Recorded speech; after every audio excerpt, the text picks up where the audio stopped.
Good evening, everyone. It's Monday, March 4th, and the Personnel Administrative Affairs Committee is now in session. Would the clerk please call the roll? Yes. Thank you. Alderman Karen. Here. Alderwoman Kelly. Here. Alderman Wilshire is here. Alderman Lopez. Here. Also in attendance this evening, Alderman Jettie, Alderman Laws, and Alderman Dowd, and Alderman O'Brien. Thank We you have- we have very a much. quorum. Thank you very much. Okay, we are now into public comment, and the clerk will call your name up. Would you please come to the mic, give your name and address, please, before you speak? Thank you. Bobby Bagley. Good evening.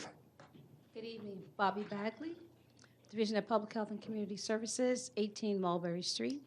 And I'm here to speak on behalf of the increasing the age for tobacco to 21 to reduce smoking and saving lives as a public health initiative in support of Alderman Jettie's legislational ordinance for this evening.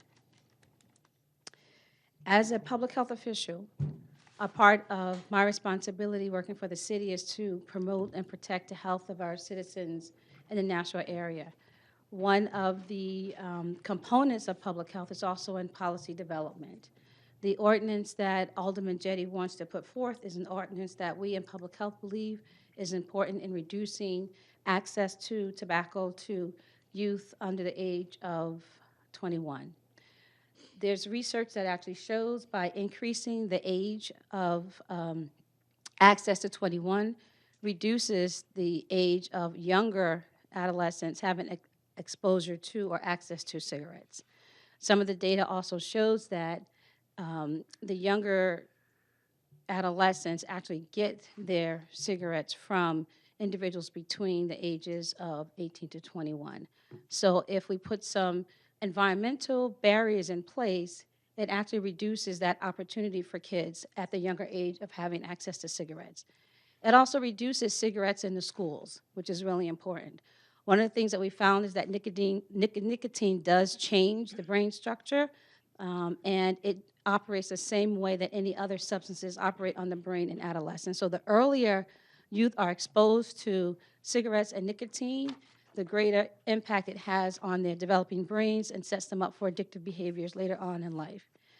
As you all know, we've been dealing with an opioid crisis in Nashua for a number of years now. One of the things that we learned in dealing with the opioid effect is that it's harder for individuals to stop using opioids if they're using tobacco. And so as a result of early on exposure to tobacco for adolescents, it sets them up on a trajectory for other high-risk behaviors. Our youth behavioral risk survey data also shows that in our high schools, at the younger age, we might have up to 17% of youth that are smoking early on, but by the time they get up to senior status in high school, that goes up to about 30%. And so again, in support of Alderman Jettie's ordinance, this is an important public policy to protect our youth later on in life. Thank you. Thank you. Eric Kilbane. How are you? Good. Eric Kilbane, Castro's back room right here on 119 Main Street. I'm born and raised in Nashua, New Hampshire. I think it's that's not what the federal government regulates. I don't know who's going to regulate this. And I don't see the connection between opioid use and tobacco. There's no connection there. I've been in business here since 1996. We also have locations in Manchester, Keene, which just happened to pass this law, and a lot of people are very upset about it. I don't know if you've read any of the editorials in the paper about it. People are steamed about their rights, older, 21, 18, all writing stuff in the paper about it. And it's been challenging and a little bit upsetting.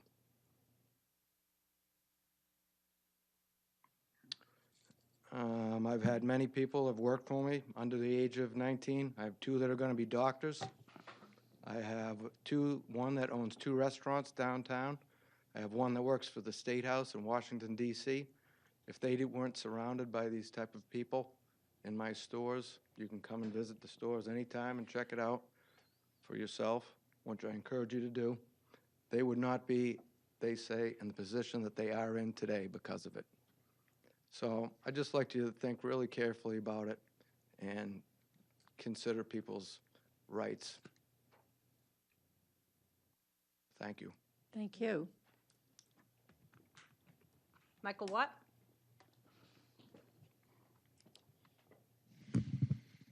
Michael Watt, 5 Briarcliff Drive, Nashua, New Hampshire.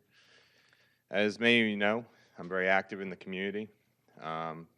Personally, I like to focus on a lot of the special projects, and I just try to provide a positive return in the investment of the city. A lot of the times I like to ask myself questions like, how can I attract more people to events? How do I help small businesses and big businesses thrive? What will it take to get more people involved in our community? The ideal goal is for win-win enhancements. So I ask myself, where is the win-win? The conclusion I come to is this is not a win-win for the city. I think that the enforcement is going to be difficult, and it will also result in economic loss. It will drive business out of the city. And not only that, but if someone's between the ages of 18 and 20, and let's say they get pulled over in the city, now they bought in a different town, are they going to be fined $50? They're going to get fined $10? It's almost like checkers. I mean, I think there needs to be a little bit more consistency, and right now it's inconsistent. What I'm trying to say for a win-win, I think it's, Nashua's got a robust 27 members to the State House. I think that, having them work at it at the state level is a bad result. It's just, it's really hard at the city level, is what I'm trying to say. Thank you. Thank you.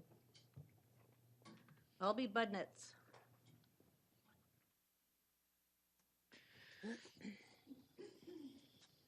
Hello, I'm Albie Budnitz. Live in 27 Wheaton Drive here in Nashua. I've been here for over 40 years and practice on 280 Main Street, internal and pulmonary medicine for that time period until I retired last summer. I've been volunteering in the town all of that time, and when I first came to town in 1977, actually, I brought bronchoscopy to the town and found about a new case of lung cancer about every other week. And I worked for Matthew Thornton at the time, and therefore we took care of our own patients, and almost all of those lung cancer patients died within 6 months, and that's how I got involved with tobacco. And I've been, full disclosure, I've been in the tobacco wars with C. Everett Koop and others for the last 40 years. Raising the age to 21, Bobby Bagley has already mentioned it. I've sent you a long letter already to support Mr. Jetty's ordinance. I think the biggest thing is it prevents kids from starting. We know since the data done by the CDC and the National Cancer Institute in the 90s that nicotine and tobacco is a gateway addicting drug, and it's a gateway to opioids. It is a gateway to opioids. There's a lot of data on that. I have it here if you want to review it. I'm happy to review it with you. And to alcohol and to cocaine and methamphetamine. Now, true, it does not give you impairment the way some of these other drugs do. But adolescent brains are particularly susceptible to this, and a very small amount of nicotine exposure will get their brains changed forever, and them susceptible having to fight other addicting drugs like opioids and alcohol for the rest of their lives. So I think the biggest thing is in prevention. I'm working in that in many different venues. I have all my 40 years here, both at the local and state level, and I think the 21 bill is just one part of a comprehensive community program. I think I sent you a long letter. I'm not going to go through it. If you have questions, I'll stick around to answer any of them. I can back up all the data. The biggest piece of data that I'd like to say is that for 18, 19, and 20-year-olds, if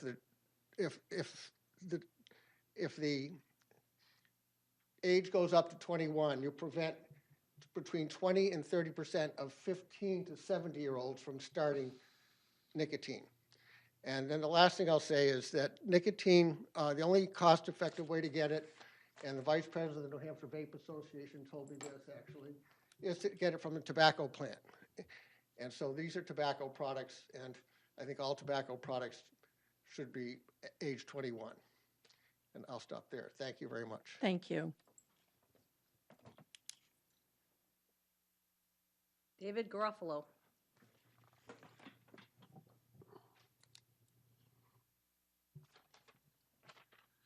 My name is David Garofalo, 15 Spitbrook Road in Nashua, New Hampshire. I own Two Guys Smoke Shop that's there. Currently, the age restriction is for 21 years old. There seems to be no problem with that. I'm hearing some of these people talking about we're trying to save 12, 13, 14-year-olds, and by raising the rate to 21, it's going to keep the 15-year-old from smoking a cigarette. It's against the law for them to do that, and I don't see how one would correlate with the other. But right now, no person under the age of 21 shall purchase, attempt to purchase, or under 18 will attempt to purchase or possess any tobacco product, e-cigarette, or nicotine. Any person under 18 years old shall not represent their age for the purpose of purchasing tobacco products. That's the way it is in the state of New Hampshire and most places, not just around the United States, but around the world. With the exception of some entrapment that happens with the city bringing somebody into our shop, or the state bringing somebody into the shop, it really doesn't happen. Are they getting it from a 21-year-old? Is the 15-year-old getting it from a 21-year-old? That's beside the point. I don't know if that's true. I don't know how there could be data on that, but that's what's been claimed here. Right now, there's a bill in New Hampshire for the state of New Hampshire, Senate Bill 248, actually to raise from 18 to 21. But the city of New Hampshire has decided, actually, they want to try to do it on themselves and beat out the state version if that happens. Another thing that came up is this may be unconstitutional in New Hampshire as it speaks right now, and some actions are being taken on this to see if this action, if it takes place, is unconstitutional. That bill is to stop that, and that's Senate Bill 23 that's in action right now. Currently, in Nashua, New Hampshire, you can be married at the age of 16. To join the military, it's age 18. And to serve on the jury to determine the life and death of another individual is 18, right here in Nashua, New Hampshire. And to buy a cigar in New Hampshire, in most places in the world, is 18, but there's a thought of changing that right here in Nashua, New Hampshire, of all places. And why would that be? And I don't sell cigarettes. I've never sold a cigarette before. I'm in the cigar business. We're talking about nicotine content that I just heard, how nicotine and all tobacco products, and there's a mistake right there, because the products that I sell, which are cigars, are between 1% and 3% nicotine. And the other fact that was brought up was you can't get the nicotine from other products. Nicotine is derived from a lot of different things. A tomato, for instance, has 5% nicotine, where the products I sell is between 1% and 3% nicotine. An eggplant has 9% nicotine, much, much more than a tobacco product that's used in a cigar, for instance. But this is all tobacco products, is how this bill is written. There are two of the biggest cigar retailers in the world based here in Nashua, New Hampshire, and that's Castro's, who you met with earlier, and myself as Two Guys Smoke Shop. So how can that be? Two of the largest cigar retailers in the world are actually based here in Nashua, New Hampshire. I've been in the business for 34 years, and I put all my money and all my effort into the state of New Hampshire, and typically in a majority into Nashua, New Hampshire. The fact is that Nashua is the border town where the majority of our customers come from other states into us here in New Hampshire for a lot of reasons, including tax reasons. You will be, by changing this law, you will be inviting our customers to go to the neighboring city, not even to leave the state or anything, but to neighboring cities and actually wipe our business out. It's a lose-lose situation. No one is being saved on this. They can buy tobacco products in the next city. And there's a bill coming up, and I actually hope it's defeated, but there's a bill coming up for the state to actually do it statewide. Nashua has a lot of problems, and we heard the opioid problem. Yes, there's a lot of problems. It's the first time in my life I ever heard that somebody smokes a cigarette and they get into opioids and stuff. Could it be marijuana? Could it be alcohol? Could it be a lot of different things? But no, it's tobacco products. It's low-hanging fruit. It's the easy thing to go to, and that's the misconception that's told over and over again until people start believing it. Looking at the stats to here for Nashua and New Hampshire so that I could understand what is happening in this state, I looked at it, and the only information I could find is 2017 because your 2018 hasn't been reported yet. But there are a lot of problems here. Violent crimes, there's 53 rapes, 30 robberies, 66 assaults. Drugs are rampant. More than half of the cities in America are safer than Nashua and New Hampshire. Nashua does have a lot of problems, but 18, 19, and 20-year-old voters, military people, and people serving on the jury, 18, 19, and 20-year-olds who smoke a cigar or tobacco products isn't one of the problems.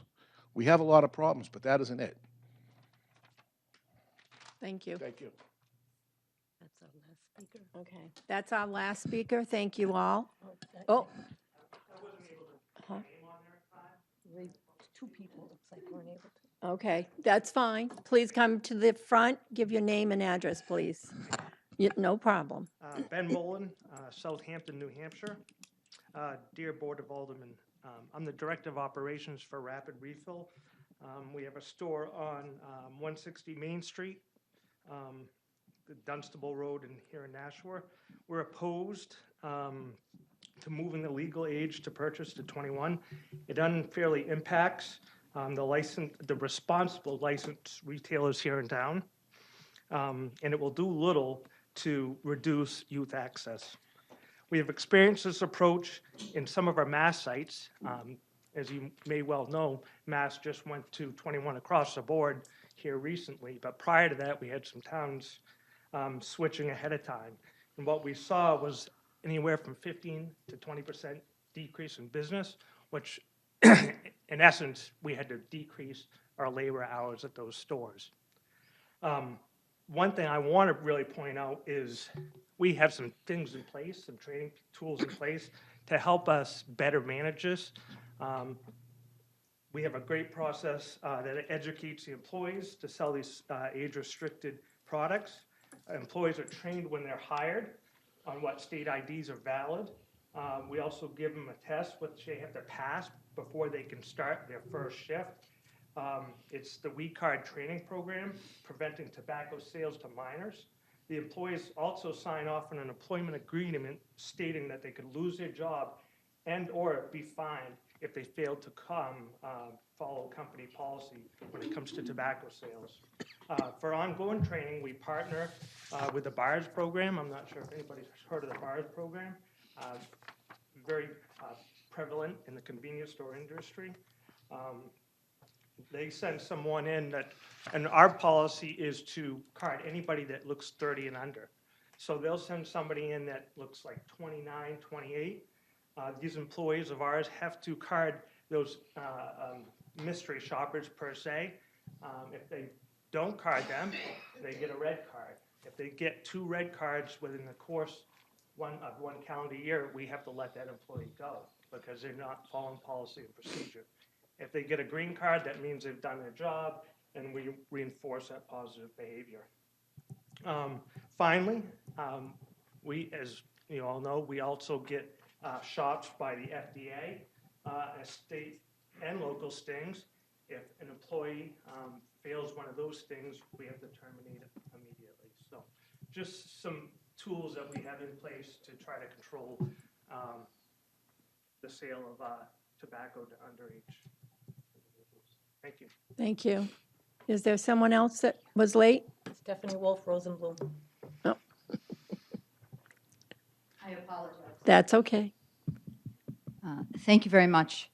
My name is Stephanie Wolf Rosenblum. I reside at 47 Berkeley Street in Nashua. And I have come here today to ask your support for Alderman Jetty's ordinance to increase the age from 18 to 21. So many of you know I'm a physician, and I come here with the perspective of having been in the medical community for the last 30 years, in particular as a board-certified lung and intensive care specialist. I am also a member of the Nashua Board of Health, committed to safeguarding the citizens of our city. What is less well known is that I've also been a member of the Chamber of Commerce and have also been involved in other initiatives to promote the city of Nashua and its success, including Vision 2020 and the Chamber. You've heard many statistics about tobacco. There is no one more knowledgeable in the subject than Dr. Budnitz, and I know he's provided you with a lot of the science. So I am going to confine my remarks, and I will submit them in writing, to some additional information and also some clarification of the information that you've heard tonight. So there are two things. There's tobacco, and then there's the active ingredient, the addictive ingredient, nicotine. So tobacco has thousands of products, many of which are also very dangerous, including cancer-causing and such, arsenic and so forth. But I'd like to clarify a couple of things. There is no question that nightshade vegetables contain nicotine. Eggplant, cauliflower, tomatoes, potatoes. But there's a very big difference. And the difference is that absorption through the nostrils, the mucous membranes of the mouth, is a very, very efficient way to get nicotine into the bloodstream, as opposed to something going through your digestive system where it's metabolized and not much gets in.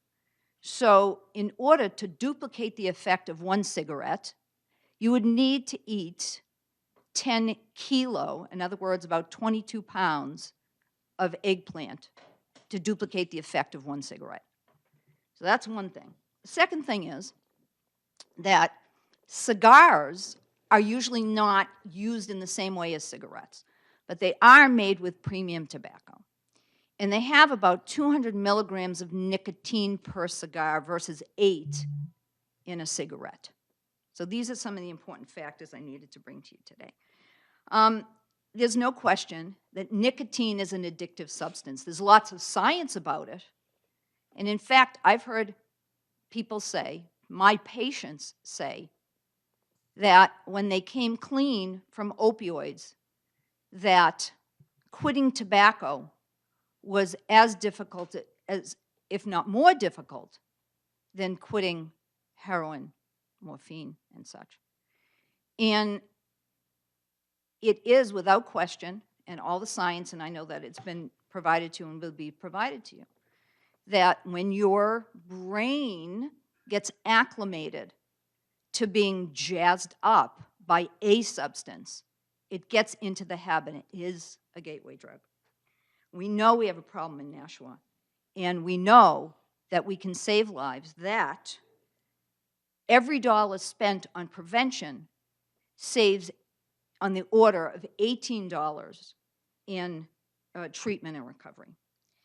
But we've mostly talked about the addiction aspects of tobacco, and as a physician and as a member of the Board of Health, it's very important for the record that we note that asthma, chronic obstructive lung disease, diabetes, poor wound healing, decreased immune function, premature aging of the skin, gum, tooth loss, blindness due to macular degeneration and cataracts, peptic ulcer disease, decreased fertility, and other adverse effects on the reproductive system are all the result of tobacco.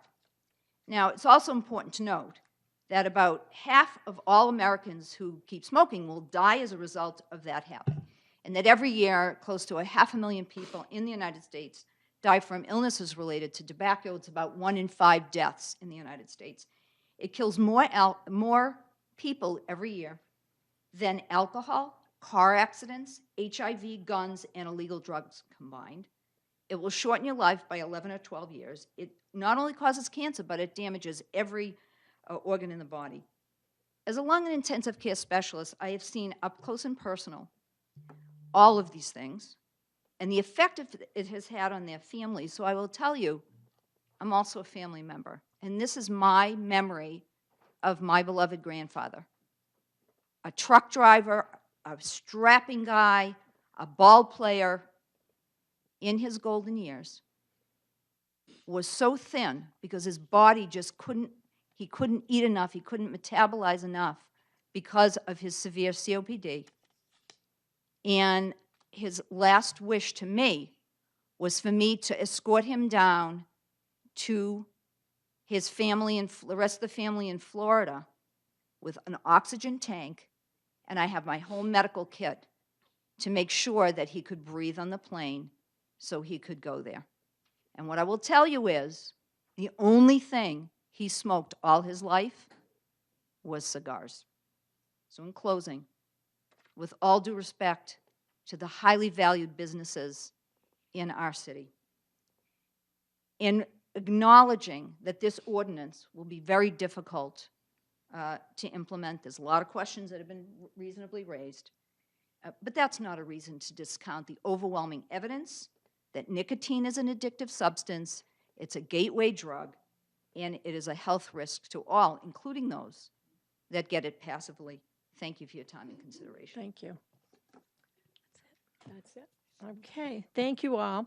We will now do interviews, and I see Miss, oh, yes, Alderman noticed that Juddy. someone else walked in.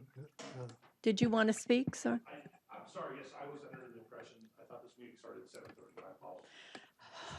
We'll forgive you. Sorry. Please state your name and Mike address, Apple. please. Yeah, Mike Affelberg, I'm the president of United Way, and I'm a resident in Ward 3 here in Nashua. I did want to speak to the ordinance to restrict tobacco products to ages 21 and over. I did present a letter to Alderman Jetty that I believe he's forwarded to the full board. I'll read that into the record and then just make one or two comments. Dear Nashua Board of Aldermen, I'd like to write to you today in support of the proposed ordinance related to possession and use of tobacco products. As you know, this ordinance would modify the existing statute to raise the age of possession and use of tobacco products, including e-cigarettes, liquid nicotine, and other tobacco products to age 21. From a public health policy perspective, United Way of Greater Nashua supports this proposal as it is validated by the existing science of brain development and addiction. Nicotine is a highly addictive chemical with known and unknown detrimental physical effects. The brain science currently shows that the young brain, particularly under the age of 25, is still in development and is highly susceptible to addictive products. Currently in the city of Nashua, we are seeing a veritable epidemic of vaping amongst our youth, with 23.8% of our high school youth in Nashua, reporting having vaped within the past 30 days. According to a 2018 study from the National Academy for Sciences, by raising the smoking age to 21, it is expected that smoking among high school students could be expected to drop up to 25%. That was a nationwide study. For us, this is simply a matter of smart public policy. Many will argue likely about personal rights, and while we don't disagree with those arguments at all, we feel that the public health benefits of raising the age of possession and use of tobacco products to 21 is the right thing to do for the health of our community. Please consider adopting this legislation. I will say I've received quite a bit of feedback from people about arguments relative to, you know, if we can send somebody to war, then we can, of course, allow somebody to smoke a pack of cigarettes, or that it's very difficult to enforce this ordinance. And on the face, well, that might be true, and those might be reasonable arguments. We feel that the science behind this ordinance is actually more compelling than that. So thank you for consideration.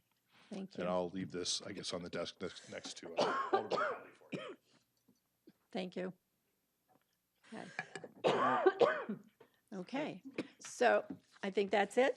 So we'll start our interviews. Mrs. Kleiner, are you here to speak on your nominees?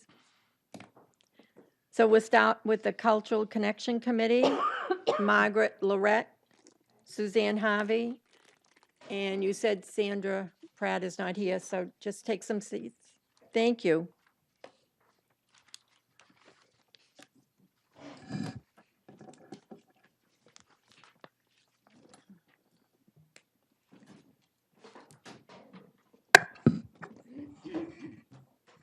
Thank you for joining us. The floor is Thank you yours. very much, Chair, and I'm not sure if Lisa Hardy has joined us this evening. No, we'll have it come up when, Okay. okay, as we go through them. Thank you. And first, our apologies. I think you all know Mayor Donchis is upstairs with our City Academy, which is why he is not joining us this evening. So first up for the Cultural Connections Committee is Margaret and Suzanne. First, I have to say that looking at Margaret's resume, you have to be impressed.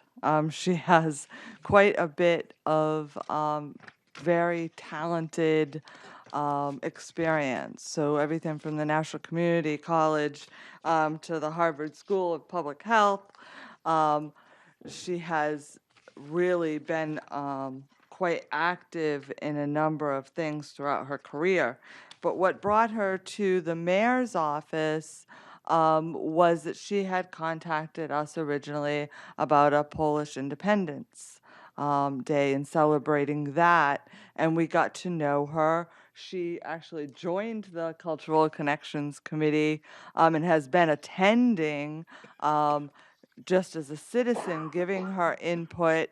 She's already given some valuable input to the committee, and we're so thankful that she's agreed to step forward and join the committee officially. Margaret, would you like to add to that? Please speak into the mic. Thank you so Thank much you. for your gracious introduction. Forgive my voice, I'm still recovering from the flu. It's my pleasure and honor to be here, of course.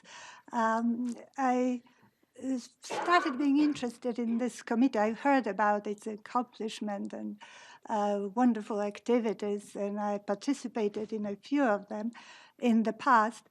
But what attracted me is its mission. With the committee, the Cultural Connections Committee, promotes or tries to promote understanding and appreciations of different cultures living here in Nashua.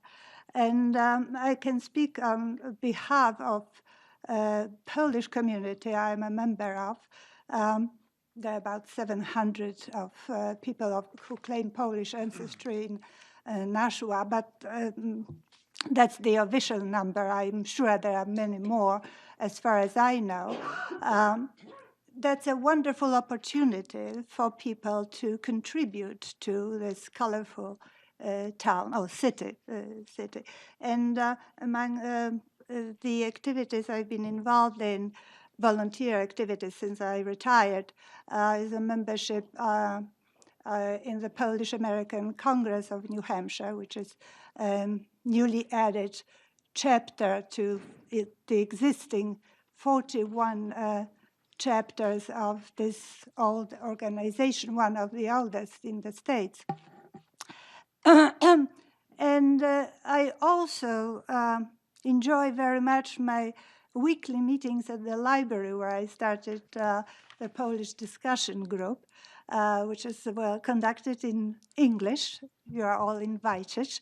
I have a group of about 12 people, and every time a new person shows up, I conduct the discussion in English, because it's mostly second generation or third generation of Polish people living here in Nashua and the area. We hope to participate as Polish American Congress and Polish Discussion Group in Nashua in the festival, upcoming festival in September. I hope to increase visibility and appreciation of my friends here in Nashua community, of the Polish heritage and the richness of its culture and history. Thank you again for having me here. I will be delighted to join this committee officially, and I hope to work to the best of my ability for the success of the committee. And on a different note, Mr. Jetty, I am in your ward, Ward 5, and thank you for bringing this ordinance about tobacco. I spent half of my life at the School of Public Health, not as a professional public health official, but in a different capacity. But it's a long-awaited initiative, and thank you so much on behalf of people living here. You're very welcome. Thank you. Thanks. Thank you. Is there any questions? Alderman Lopez. Just a comment. I'm really excited to see somebody with, representing the Polish culture. I think I chaired the Cultural Connections Committee for, I think, 3 years before I was alderman. And it's important that the Cultural Connections Committee reflect all of our cultures, not just cultural minorities, but all of the diversity in Nashua, because it raises all cultures to the level of something we can celebrate. Our diversity becomes a trait that we embrace rather than focusing on trying to meet some unknown barrier or identify some exotic culture of need that we may not be familiar with. Having them in the same room with other cultures, experiencing the similarities, exploring the differences. I think that's what the Cultural Connections Committee is really all about. And from your comments, it sounds like you have the same passion for that. So I applaud you for that, because I think the passion for sharing one's culture is central to what the Cultural Connections Committee should be doing. Thank you very much for your kind comments. Yes, I'm glad you mentioned similarities, because we should be looking more rather for similarities among different cultures than differences, because differences may not lead to a desired outcome. Anyone else? Alderman Jetty, I'm not on this committee, you may speak. but I hope that you move her onto the full board, and she'll certainly get my vote on the full board. After a conversation about trash removal. No pressure. Well- Can we not have another special election soon? Well, we want to thank you for offering to sit on this board, because it is quite a group. So thank you. And Mrs. Kleiner, you have someone else for this Cultural Connection Committee? So I'm sure many of us know Suzanne Harvey. Yes. She has served as a state rep for 5 terms from Ward 2, and she has chaired the State Commission on Human Trafficking in the legislature. What some may not know is when Mayor Donchis came into office, we started working with a group that Ms. Harvey sat on, which is the Nashua Community Conversation on Race and Justice. We went to that group and we asked them for their work, their help and support in starting the mayor's My Brother's Keeper program. And Ms. Harvey was truly an asset in helping us put that together, and the Arlington Street Community Center, which came as a result of that initiative, and she still sits on the Arlington Street Community Center board. So I've got to know Ms. Harvey very well over the last 3 years, and we're really delighted that she'll join the Cultural Connections Committee. She actually sat on the committee back when it was the Ethnic Awareness Committee, so I'm sure she'll bring a lot of history to it. So the mayor thanks her very much for coming forward. Thank you. Ms. Harvey, do you have anything to say? Yeah, thank you. Thank you. Yes, as Kim said, I did serve on the committee when it was called the Ethnic Awareness Committee back in the early '80s. And then when I was elected to the State House, I couldn't attend meetings anymore during the day. So, but I served on it, and it was a specific choice of mine when I first came to Nashua and started learning about the city and what was happening, that attracted me more than anything else. And I think one thing that's important to me about that committee, when I sat on it, one of the main visions of it was to be a connection, to be a liaison between basically the more minority groups and all the different cultural groups in the city and city government. And I think there's more to it than just kumbaya and holding hands and playing nice. I think making sure that everybody has a voice, and if they need something that's city government oriented, they could come to the committee if need be, and we would be there to help them. And I think that's a really important thing. I hope that's still happening. I think it's wonderful to have festivals. I'll roll up my sleeves and help to have a multicultural festival.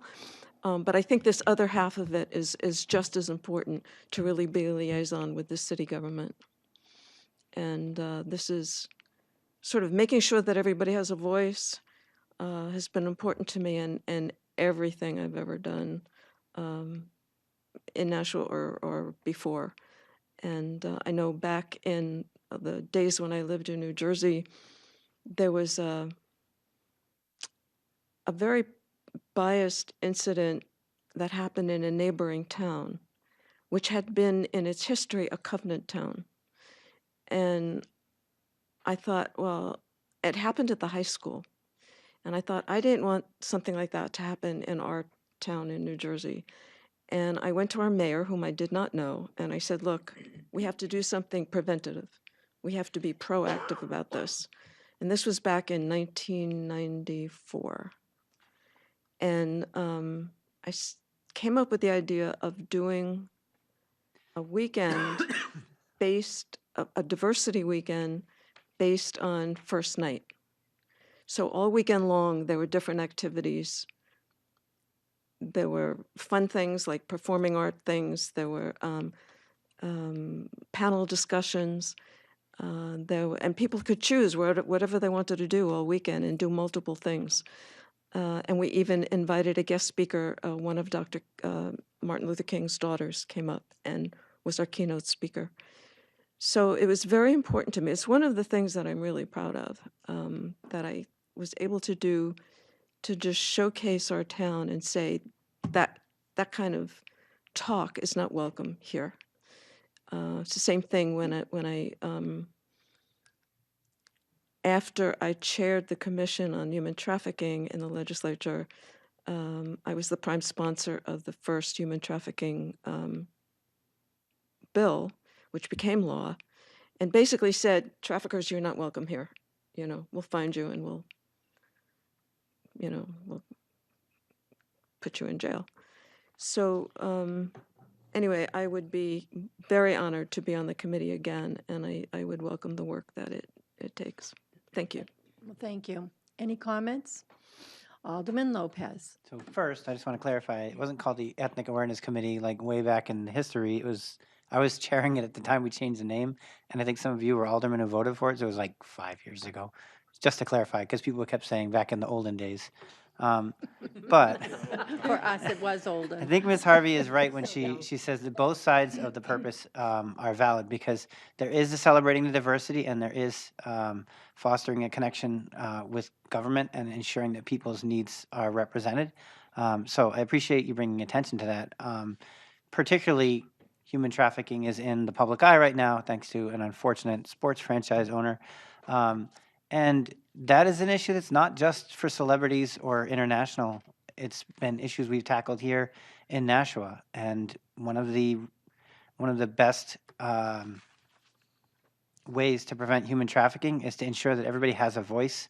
People know what their rights are, and they feel like this government, this city, these people all around will help them if they turn for help, because human trafficking is very predatory. It's very much about restricting rights, documents, access to needs, and isolating people. And what the Cultural Connections Committee can do is include people and make sure that we're building on the strengths of the celebration, but also using that as a context to reach out. So I'm very grateful that you're going to be at cultural celebrations. I would like to invite both of you to come to the Tree Streets Block Party on June 15th. We do try to have a cultural component to it with our best rice on the block competition. It's everybody makes rice of some kind or the other, so why not showcase your rice and see who likes it? So you're definitely welcome to attend and help if you want. May I add something just to Certainly. share? I've been on a group in Concord called I don't know the official name of it. It's a task force on human trafficking, and I've been with this group since it began. So we meet every month, and it's a very important issue to me. And it was important enough. I've been involved, and I'm sure you're aware of this little group, the through Harbor Homes, the Educational Forum Group. And I'm part of that forum group, putting on the forums. And we did one on youth homelessness. And I insisted that we have a speaker on human trafficking because homeless youth are particularly vulnerable to trafficking. So it's all these links that are really important to me, and I like to make sure that they get the attention they need. I appreciate you being willing to serve. Thank you. Anyone else? Okay. Alderman Dowd. I'm not on the committee, but I think you have two outstanding candidates, and I will support them at the full board level. Thank you for volunteering. Thank you. And your appointments will be voted on towards the end of the meeting. And you could be sworn in next week. Okay. Thank you. Thank you very much. Thank you.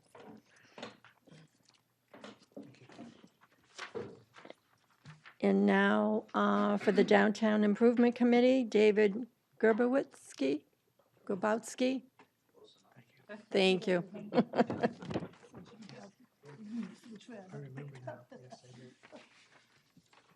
I apologize. Oh, that's quite all right.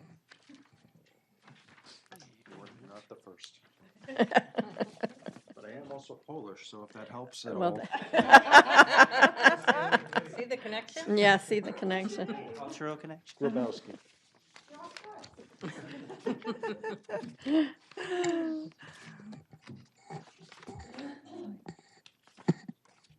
Okay. Ms. Kleiner, you have the floor. Thank you very much, Chair. So I have to tell you, when Mr. Grabowski agreed to be on the Downtown Improvement Committee, it was the mayor's full intention to make him a full member. At the time, we thought we only had an alternate position available.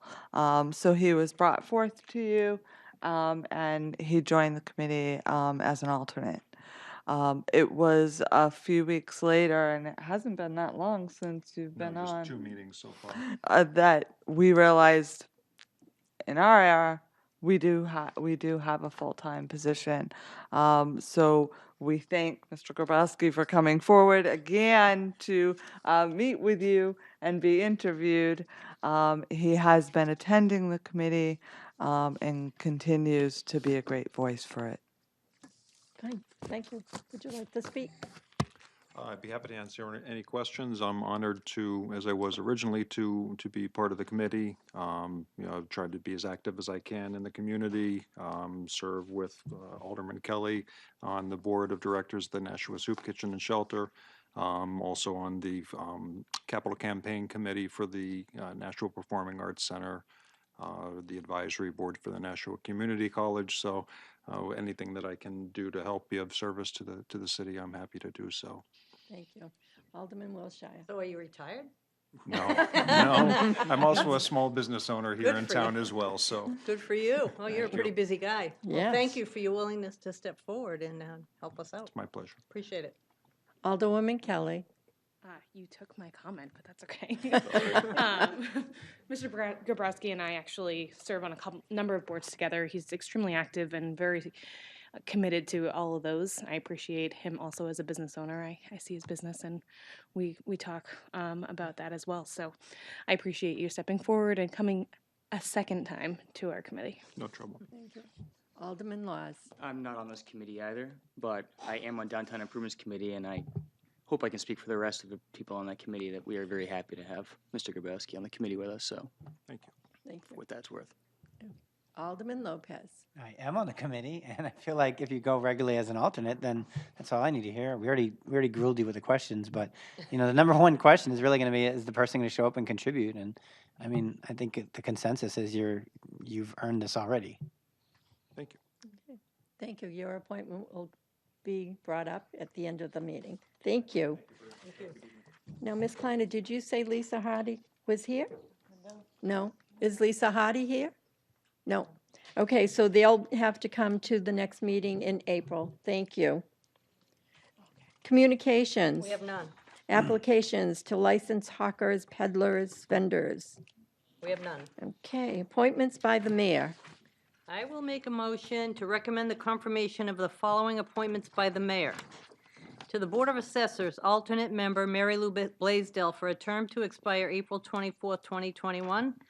To the Conservation Commission, Sherry Dutsey for a term to expire December 31st, 2021. To the Cultural Connections Committee, Margaret Laurette for a term to expire February 1st, 2021. And Suzanne Harvey for a term to expire March 1st, 2022. To the Downtown Improvements Committee, David Grabowski for a term to expire December 31st, 2019. And Mary Lou Blaisdell and Richard Lannon for terms to expire December 31st, 2020. And to the Mine Falls Park Advisory Committee, Nicholas Serpa for a term to expire December 31st, 2019. Okay. Any comments, concerns? Okay, all those in favor of the motion, please say yes. Aye. Aye. Opposed? Motion carried.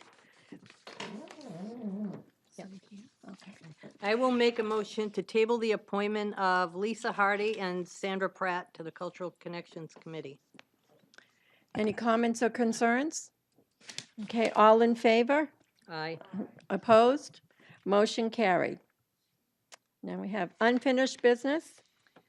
None. Okay, new business resolutions. Resolution 19-113, adopting Environment and Energy Committee recommendations. Alderwoman Kelly, are you on this committee? I was going to ask to speak. I wasn't sure if you were done. Do you want to make a motion? Sure. I will move for final passage. Okay, Alderwoman Kelly makes a recommendation for final passage of R-19-113. Any comments or concerns? Alderwoman Kelly, I apologize. No problem. I just wanted to quickly speak about this. I know you all have looked at it and quite a few of you have stepped up to support it, but this committee has been working very hard to bring these forward and make sure that they're attainable. And it's such an important thing right now with the more recent reports on climate change and how quickly that'll affect us and our grandchildren. So I really hope that everyone will support it. Okay, thank you. Anyone else? Okay, all in favor of the motion? Aye. Aye. Aye. Opposed? Motion carried. New business ordinance. Ordinance 1937, raising the age to purchase, use, and possess tobacco products and e-cigarettes from 18 to 21. Okay. Alderman Lopez. Okay, so point of order, I can make a recommendation to table and still discuss? Or do I, okay. No. So I'd like to make a motion to recommend final passage. Okay. Okay. Alderman Lopez. I would like to also let Alderman Jettie introduce his motion. Well, he can't motion, he's not on this committee. Okay, so if I make a motion, is it open for discussion before I table it, or do? Oh, it's open for discussion It's open now. for discussion now. I just thought maybe he'd want to introduce what he was trying to do. Oh, okay, well, okay, committee members have to speak first. Does anyone have any comments concerning ordinance 0-19-037? No one from the committee? Okay. Alderman Jettie, would you like to speak on your ordinance? Very briefly, because I know that you've got other things to attend to, and you've already heard a lot of comments. And I understand that Alderman Lopez is going to move to table this because a lot of people who want to speak on this were not able to come tonight. So his motion to table will allow people who couldn't come tonight to come at the next meeting and comment further. But just very briefly, I introduced this ordinance because I've long been aware of the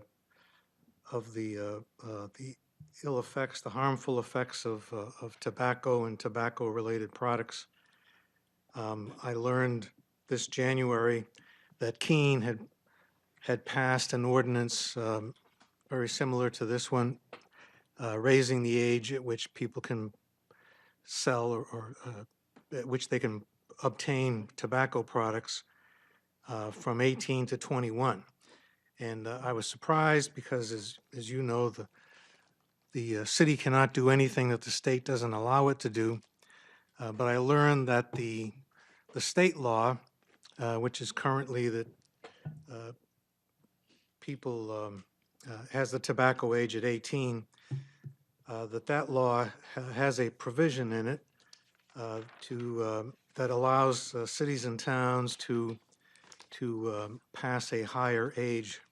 And Dover did this last summer, I learned, through the efforts of a youth group there that recognized that tobacco was a problem for the youth, and now vaping has become a problem. So they passed it in Dover, and then Keene followed. Since then, Newmarket has done this. I learned today that there are several other towns, Winchester, Lebanon, I believe, Plymouth, and others that are considering the same type of legislation. So I thought that I learned that allowing people to buy tobacco and tobacco-related products at as young as 18 enables even younger people to obtain this product. And I learned that the younger brain is not fully developed, they tell me, until the early 20s. And so that the younger people whose brains are not fully developed cannot fully appreciate the decisions they make when they begin to consume these products. I also learned that the younger brain is more susceptible to becoming addicted, and that the younger people start to use these products, whether it's smoking or vaping, the more addicted they become and the more difficult it is for them to stop later on in life. I learned that that this is causing a big crisis as far as health costs, which we pay in our health insurance premiums and in our taxes. And it also affects the health not only of the user but of the people around them, their families. People who smoke and become parents, their children are affected by this. So I thought that it would be a good thing for us to do whatever we can to prevent people from being introduced to this and becoming addicted. And so I thought that anything that we can do to prevent young people from becoming addicted to these products is something that we seriously ought to consider, and I think we should do. So that's why I introduced the ordinance, and I hope that you will support Alderman Lopez's motion to table so that more people can can speak on the issue, because I know it's an important matter. A lot of people have strong feelings about it, and they all ought to have a chance to tell us what they think. So I'll end there. Thank you. All right. Let it be known that Alderwoman Melissa Gola has shown up at 8 o'clock. Thank you. Alderman Wilshire. Thank you. I'd like to direct my question through you to one of our state reps. Certainly. Do you happen to know, Alderman O'Brien, what the status is of the state bill that's been proposed? No, I don't. I do know that there is a state bill currently pending right now that is probably, one would say, more egregious than what we're actually looking at right now. And what it is House Bill 230, which is smoking in the vehicle with passengers under the age of 16. Now, I think we all can agree that children in a confined environment like that would be bad. But then it got discussed in the committee, and as it got discussed in the committee, it says, well, what are you going to do? Charge arrest the people for being bad parenting, when it comes down to that. Many of us grew up in a situation. Our parents didn't know the full benefits as we know now of the smoking issue. And many of us grew up in a household with parties and smoke going on inside the house. The question was asked, though, to the New Hampshire State Police. And they said, could you enforce this? And they says, this puts the state police, as would probably put our police, into a very tough moral predicament. What would be is, smoking in the confined area with children in the car is bad. But however, now the police are now getting to be the moral judges of the particular issue. And they came up and said it could lack enforceability. And it's going to come down to the determination of the particular officer involved. And so they kind of would like to stay clean hands with it. So the Transportation Committee did vote of 11-7 to ITL, inexpedient to legislate the bill. It's going to the floor Thursday, and if the House goes with the committee vote, that particular bill will go down. And that was heard by the Transportation Committee. And you think it was voted ITL because of the enforcement issue? It was because of the enforcement issue. And as the question went to the state trooper, and the state trooper says, everybody agrees that smoking is bad for one's health. That's not, that's out there. We've all seen the commercials. We know what our doctors tell us. Everybody knows that. But now you're putting into the hands of law enforcement the moral issue to come up and enforce a moral issue. I would like to see every kid in this state vaccinated, but they choose. Parents have the right to choose whether to vaccinate their children or not. That's another moral issue that comes down to it, that the state chose not really to stick their hands into. So I can understand where the state police felt the complexity with it. And I may also say it wasn't just the state police, it was the New Hampshire Police Chiefs Association. Again, didn't bite on it because, again, with the enforcement issue. Thank you. Alderman? I have a question for Alderman Jettie. Alderman Jettie, do you know, like Keene, Dover, Newmarket, the towns that have passed this ordinance, if it's helped? I mean, certainly they can go to the next town and buy cigarettes, or the next town over. Has it really had an effect? Do you know any outcomes from that? Well, of course, Keene just did it in December. Oh, okay. I spoke to the woman whose name is Kate McNally, who works for the Cheshire Medical Center, who was one of the leaders of getting this passed. She told me that there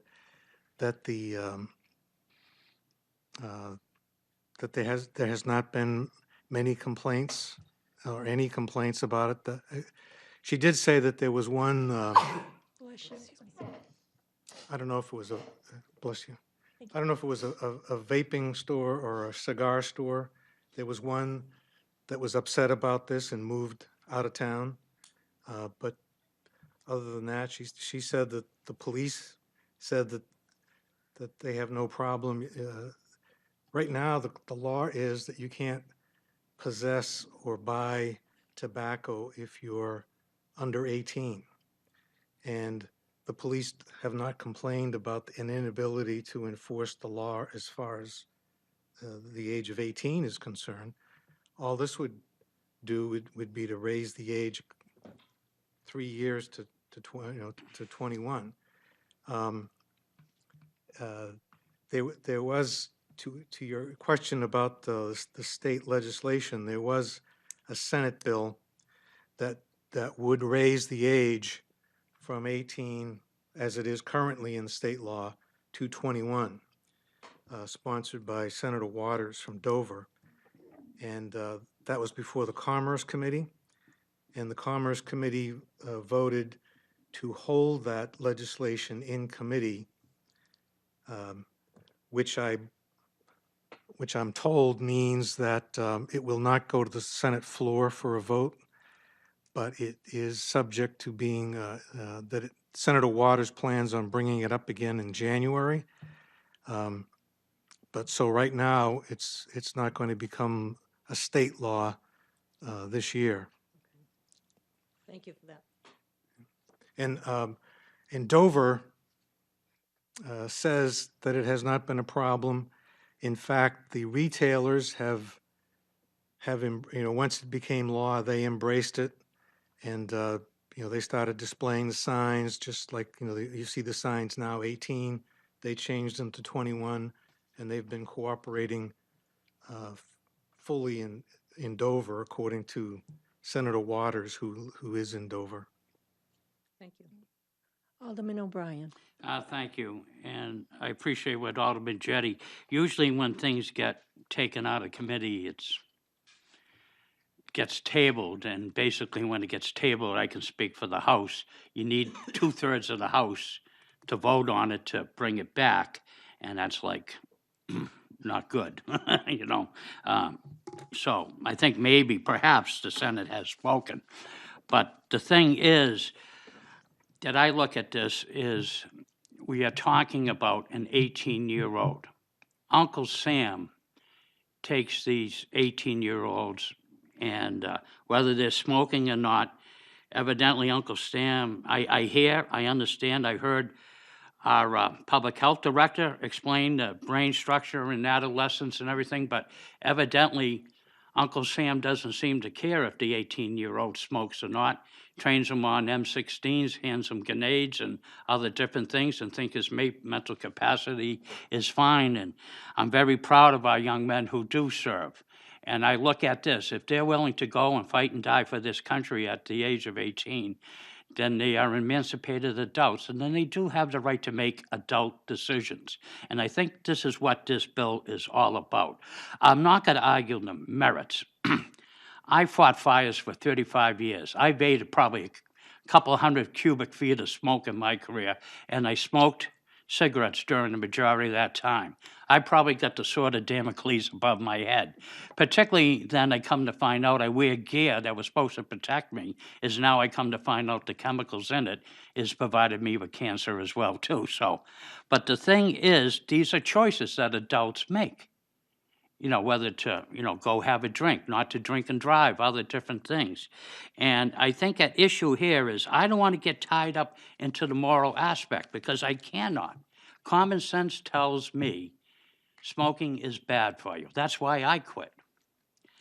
But the thing that tells me it's an adult choice, and I can't go out and tell other people exactly what to do with their particular lives. My father never told me, my father and mother never argued about any girl that I brought home. And they hoped I brought the right one, and I did, But they were very good. And not to get involved with my choices because I was an adult. And I think this is what we've got to look at this bill. Take the emotions out of the equation. And then come down, and what's really glowing here is I haven't seen the Nashua Police. I've seen the Director of Public Health, but I haven't seen the Nashua Police, who would have to do the yeoman thing of this to look at this. So if it does not get, comes down, if it does get tabled, if you want to bring it back, I would probably recommend that you do have the National Police to come out.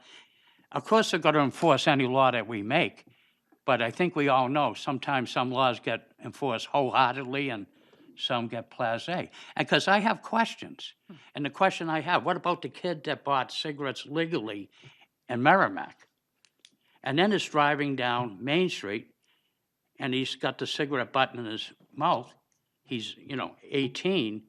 Is that a chargeable offense to stop a motor vehicle, and then subsequent offenses of any things that are found in a motor vehicle can now come into the play legally? I think we're open for a moral issue. I caution that I think we're opening up a kettle of worms. I would much rather spend money into billboards, city money, into billboards to stop smoking.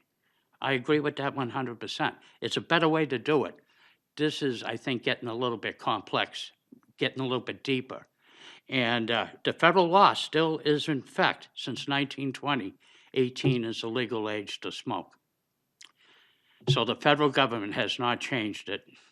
And the state doesn't seem to be in any particular rush equally as well, too. Thank you. Thank you. Anyone else? Okay, Alderman Lopez first. I was actually going to make my motion, so Oh, maybe someone okay, else should then go. I'll let Alderman, if you don't mind, I'll let Alderman Jettie speak. Thank you. Well, I wanted to respond to the what Alderman O'Brien said about people at 18 being able to join the military. Since we were in the military, they've changed things. Right now, people who join the military, number one, it's a choice that they make. They volunteer now. They're not subject to the being drafted like we were. And if you do enlist, none of the branches allows you to bring tobacco products to basic training. And during your basic training, you are not allowed to use any tobacco products.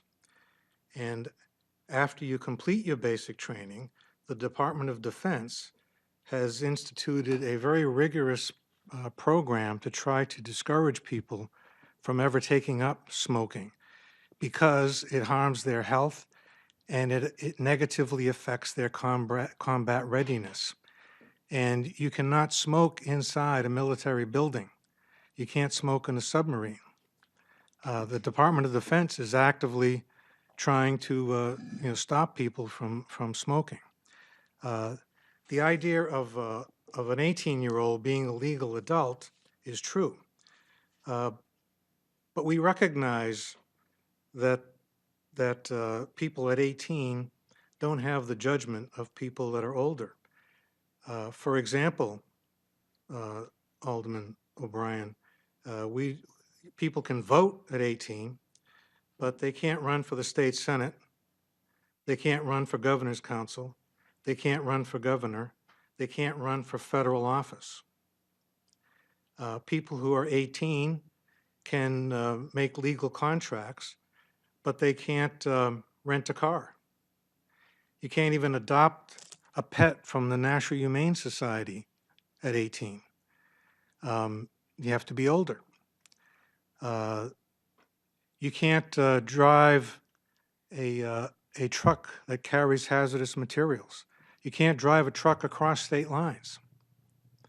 So there are a lot of places, there are a lot of situations where we make different rules for people who are legal adults, but we still discriminate in different age, by different age requirements. And of course, they can't buy alcohol at 18. And if this recreational marijuana bill passes, that will you'd have to be 21 to buy marijuana. Massachusetts has raised the age to 21. Maine has raised the age to 21. So I understand your perspective, and I appreciate you're pointing out the different difficulties that you think that this would cause. But I think those are all manageable.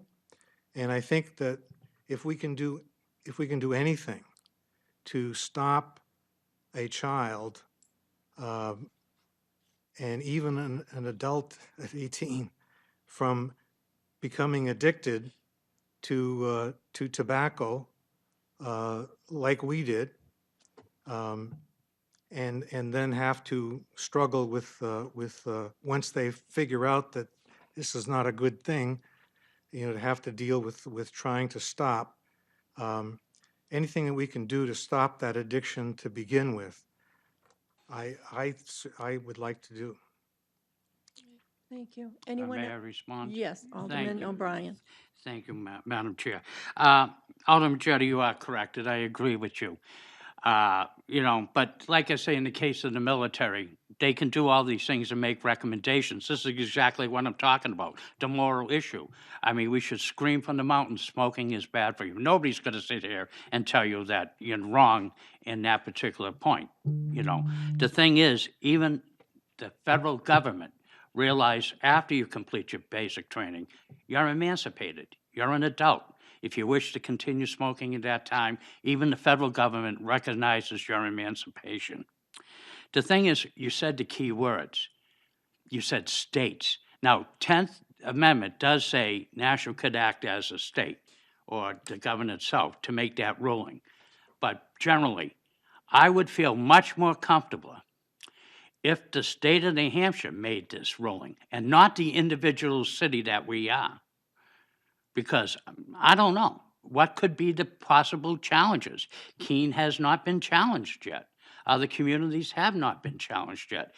Could there be a challenge to it? I do not know. But why should Nashua get itself into a legal aspect where it could be challenged? Let the state make that decision. Let the 400 wise representatives and the state senators up there come to that conclusion. And as what the state rules, then we could do it here, and we'll follow the law accordingly. But as it sits right now, it's again, an 18-year-old does have rights, and right now it is that, and that they can smoke legally. And again, I don't agree with the health aspects, but it is their right. Thank you. Okay. Before I call, anyone else? Any comments? Yeah. Just one last question for Alderman Jettie. I agree that kids 18, no one should smoke. Smoking's bad and you shouldn't smoke.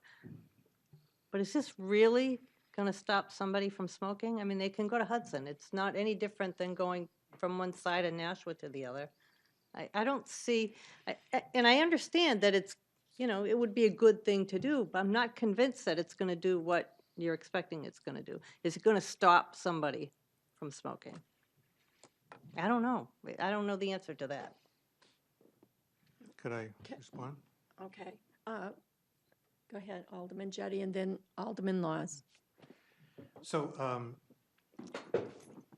the research, the articles, I was just looking at an article that was referred to me today from the, I'm not sure I remember the name of it exactly, but it's the journal of, it's the medical journal for preventive medicine.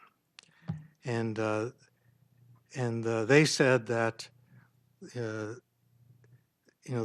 places, and there are many places. I think there are a lot of cities that have done this, and a lot of I think there are 6 states. There may be more who have already done this. Maine, Massachusetts, around here, that have already enacted this type of thing. And this article said that the research shows that that right now, with the age at 18, that 18-year-olds who can be still in high school, that they sell or give this stuff to the younger kids. And right here in Nashua, we're seeing not only smoking, but these vaping devices now in the high schools and in the middle schools. I attended the presentation at the library by Breathe New Hampshire on vaping. And there were parents that came there, and they had their son was in 5th grade at one of the charter schools. And he's become addicted to this vaping. You know, the vaping, you know, maybe next, in April 1st, you'll hear more about the vaping, but it's, you know, they have these flavors, you know, flavors like bubble gum, Fruit Loops, you know, they imitate, you know, other things, and they smell delightful, and this kid in 5th grade has become addicted to the nicotine that's in the vaping product. So this article went on to say that by increasing the age to 21, it reduced the amount, did have the desired effect of reducing the amount of tobacco or tobacco-related products that were accessible by the younger kids. And, you know, when people say that this should be done by the state, you know, I can't disagree. I went up and testified on that Senate bill trying to, in favor of doing it statewide. Doing it statewide would be much better, be more consistent, and it would do away with some of these objections. Doing it countrywide would even be better. But the state has not chosen to do that yet. The state law allows us to do it. So we in Nashua, we can't do it statewide, but we can do it in Nashua. And why wouldn't we, you know, do this? If we all agree that these things are bad and that kids shouldn't, you know, be getting them, anything we can do to discourage a kid from starting, I think we should do. And yes, you know, they can go to Hudson, they can go to Merrimack, unless Hudson passes this, unless Merrimack passes this. But, you know, is a 14-year-old going to, you know, how easy is it going to be for the 14-year-old to go to Hudson or Merrimack? Right now, he can go to his neighborhood store, or the 18-year-old can go to the neighborhood store, and, you know, it's much more accessible to the younger kids. Even, you know, the 18-year-olds, they can legally walk into their neighborhood store and buy it now. If they have to go to out of town to get it, it's more difficult. And if it prevents some kids from not getting it, even if it prevents one kid from going down this road of addiction, I think it's something that we ought to do. Alderman Wilshire. I'm not sure. I mean, I understand if it was statewide, if it were federal law, something. I don't know that it's going to stop a kid from Nashua, a 14-year-old or 18-year-old, getting on their bike and driving across the Hudson Bridge. It's so close, it's not even a barrier. I don't see that as a barrier. That's just my thought. I think it's good that we want to, you know, stop kids from smoking, but I don't know that this is going to get us there. Alderman Lotz first, and then Alderman Lopez. You promise? I promise. I didn't want to cede all ability to speak. So I'm very much on the fence with this one. As a former smoker, Mark Twain said, "Quitting smoking is easy. I've done it 1,000 times." I started out, you know, philosophically, I'm opposed to regulating what adults can do. That's just the way I feel about things. I don't believe in prohibition pretty much at large. But I think that this, my thinking's evolved on it a little bit. I haven't made a decision yet because I want to see what people have to say. First of all, as far as making it easier on retailers, the license in New Hampshire lets people know that kids are under 21, right? Just by looking at the license. So right off the bat, a cashier sees the license, knows the kid's under 21, they can't buy alcohol or tobacco if this regulation passes. Second of all, I think that you're right, some kids can hop on their bike and go to Hudson and go to Merrimack. I grew up in the South End. Right now, I'm on the border of prohibited Massachusetts if I'm a child. I'm not riding my bike 15 miles to get a pack of cigarettes. And more broadly, I think that one of the things that we need to appreciate here is like we're talking about something that kills more people than heroin overdoses and gun violence and DUIs and all the other really terrible things that we think about on a regular basis and want to protect our children from. It does it on a yearly basis. It's been doing it forever. And we have an opportunity right now to do something that might, as our Alderman Jetty said, prohibit a couple of kids from getting involved in it, you know? And I think that that's a very important and noble cause. So again, still on the fence, but I think there's a lot of merit. I think there's a lot of really important things to consider about this before we just, you know, toss the baby out with the bathwater because of our moral objections to telling people what they can and can't do when they're adults. That's it. Thank you. Alderman Lopez, you had your hand up. Yes. So I think what we need to do is listen, and we need to look at the intentions behind this, and we need to really study the material that's been sent to us with regards to public health. This doesn't need to be a moral issue. It should be a practical issue. We have the statistics. We have the information. We have data. We just passed the Energy Commission's recommendations because we believe in climate change. We believe in data that suggests our entire world might be changing. It is not illogical to believe that maybe public health has advanced a few steps since Vietnam. I don't think we should be looking at the U.S. military as a leader in healthcare provision and health advocacy. I work with veterans pretty regularly. A lot of them are suffering from SUD. It's well known that in this, in this day and age, we have the equivalent of 22 veterans committing suicide every day on an annual basis. That's not a benchmark to look at in terms of human rights. When we have veterans that are willing to, or when we have people who are willing to stand up and defend our country, we can point them at the enemy and tell them who it is. When someone is facing addiction, they become their own enemy. They have to fight themselves, and that's something that doesn't necessarily manifest right away. It's something we have to take a longer look at. If we're ever going to move past the crisis of the month, we need to start taking a longer-term approach to what is science telling us about addiction? What is it telling us about brain development?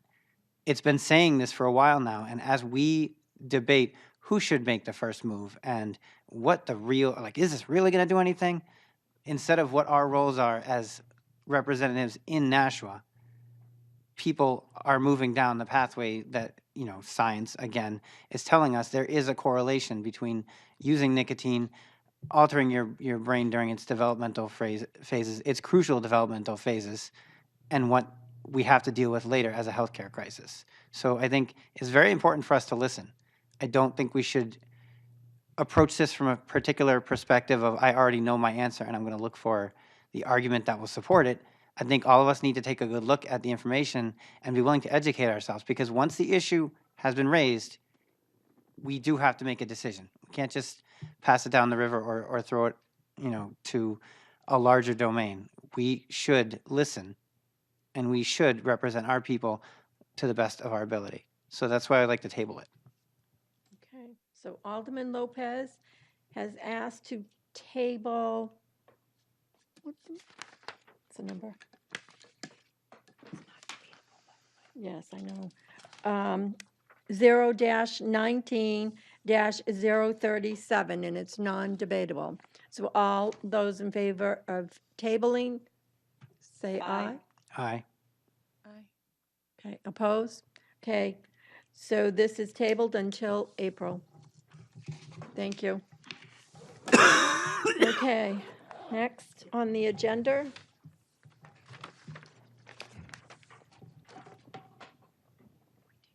Yes. Okay, tabled in committee, Resolution 1830. I will make a motion to take from the table Ordinance 1830, increasing fees for leased city parking spaces. Okay, so we've taken off the table 0-18-030. All those in favor? Aye. Aye. Opposed? Okay, that ordinance is off the table. Alderman Laws, you have Director Cummings and Jill Stanfield to come forward to speak on your piece of legislation with you. Thank you. You have the floor.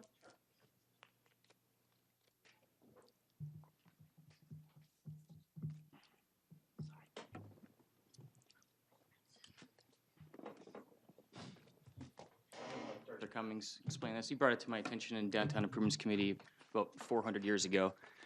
So I could use a quick refresher on it myself. Thank you, thank you. Okay. So Director more. Cummings? Thank you, Madam Chair. For the record, Tim Cummings, Director of Economic Development, here before you this evening, asking for your consideration and endorsement of our ordinance before you that is housekeeping in nature. It has been quite some time since the city had updated its parking permit fees for surface and garage parking spaces.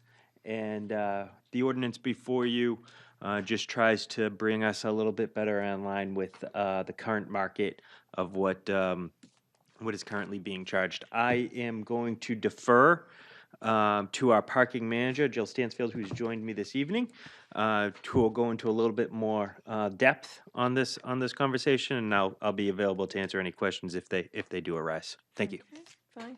Ms. Stanfield, you're up. Jill Stansfield, Parking Manager, Office of Economic Development.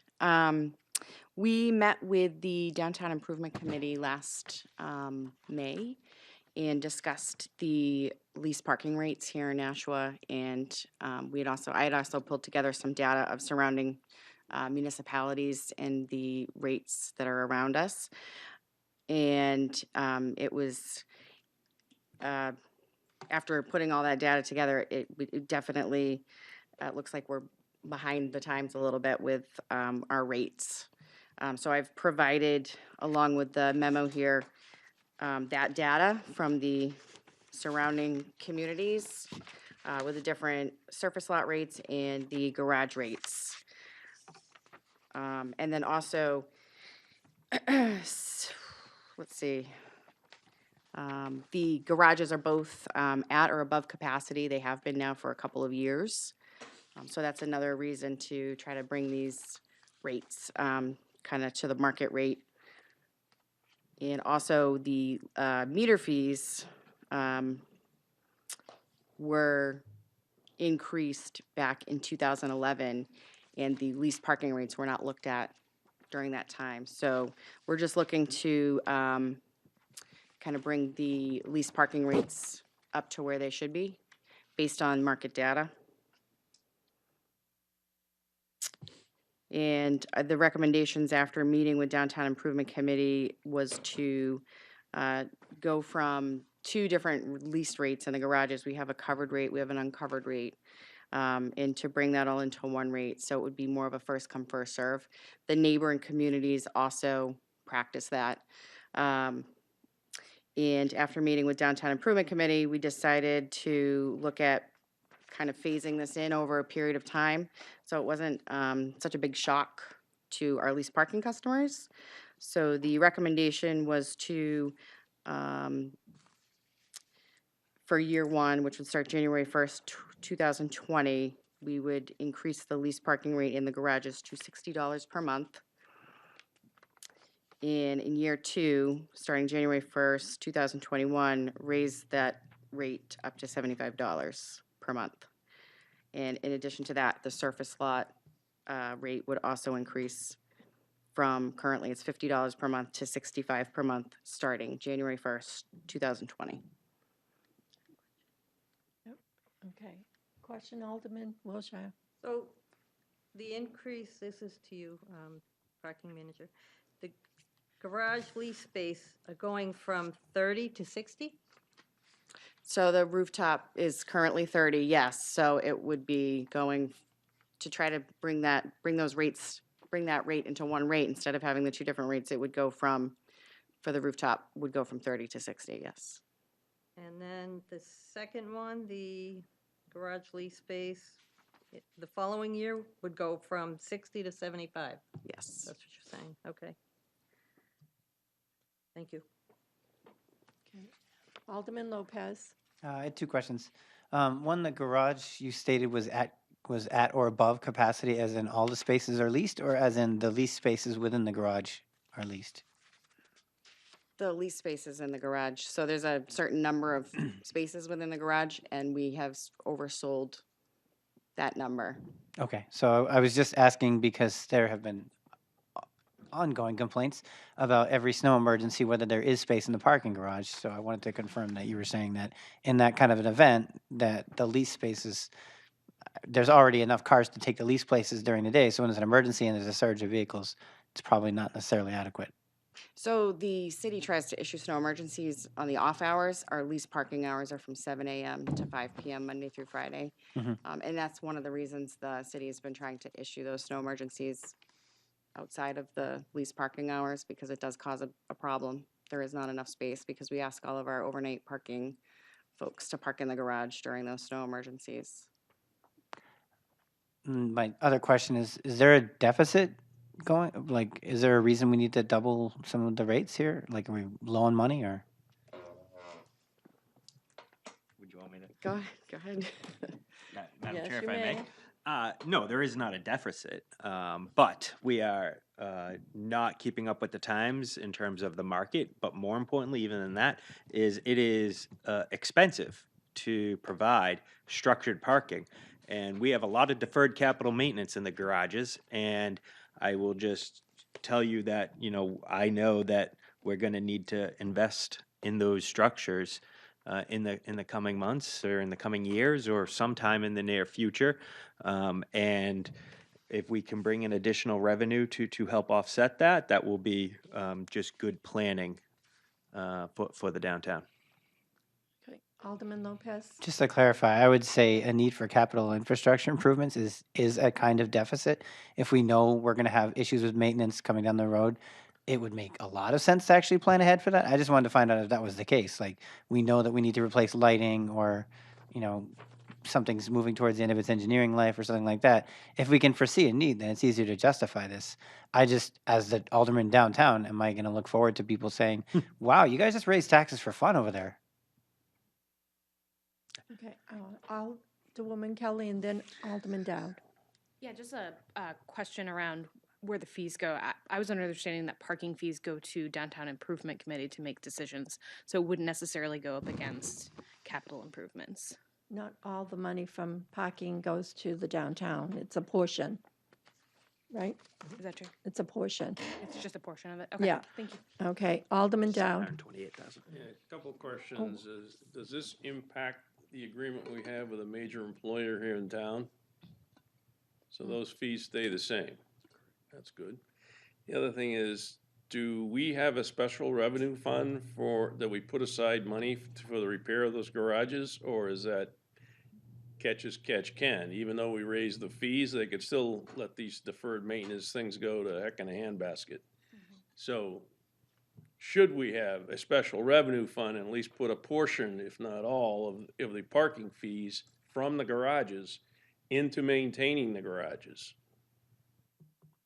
Director Cummings? Thank you. That's a great question, and that is an ongoing conversation that has come up within the last month or so within the current budgeting process. I would recommend, at the very least, a special revenue fund or some sort of proper account where you can segregate the funds, so the revenue that is directly brought in can pay for the direct expenses for providing this type of service or operation, along with the structures. It is just a good best practice.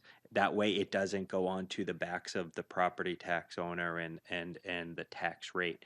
I will say, to do that efficiently or adequately, you need to make market-based decisions. And so you need to make sure that if you're willing to move in that direction, you also understand that you have to be willing to pay more upfront, because the taxpayer wouldn't be providing that subsidy.